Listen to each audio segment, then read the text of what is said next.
আসসালামু আলাইকুম। আজ একটা ভিডিও দেখলাম একজন আলেম মানুষের। আসলে আলেম মানুষ আগের যুগে যারা বিদেশে আসছে তারা না হয়তো মূর্খ ছিল বা তারা হাতে টিপ দিয়ে আসতো, বা বর্তমানে যে ছেলেরা বিদেশে আসে সর্বনিম্ন যদি তারা পড়ালেখা নাও করে থাকে তারপরেও তারা মনে করেন এসএসসি ফার্স্ট, ইন্টার ফার্স্ট বা 8 তা কমপ্লিট 8, 9, 10 পর্যন্ত কমপ্লিট করে আসে।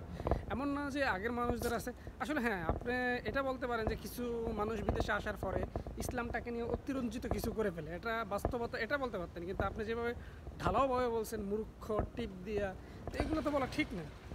আমি আলেমদেরকে খুবই সম্মান করি, শ্রদ্ধার সহিত দেখি, কারণ আলেমরাই হচ্ছেন আমাদের শেষ ঠিকানার টাইমে ওরাই আমাদেরকে আপনার জানাজার নামাজ পড়াবেন। তাদেরকে সম্মান করতে হবে, ইজ্জত করতে হবে, তাদের পিছনে আমরা নামাজ পড়ি, আমরা মুক্তাদি হয়ে থাকি।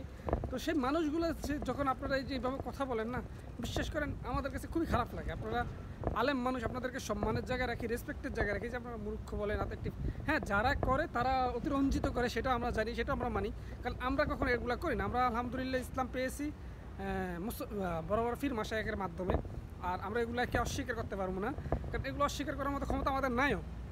কিন্তু যারা করে যে হাতের উপর, বুকের উপর হাত বাঁধা, এই না, আপনারা বলেন যার যার ভাষায় ভাষায় বলেন, কিন্তু এই যে সমস্ত ঢালাও প্রবাসীদেরকে নিয়ে কথা বলেন, এই ঢালাও প্রবাসী কথাগুলো বলে না, সমস্ত প্রবাসীদের গায়ে লাগে। এগুলো বললেন না হুজুর।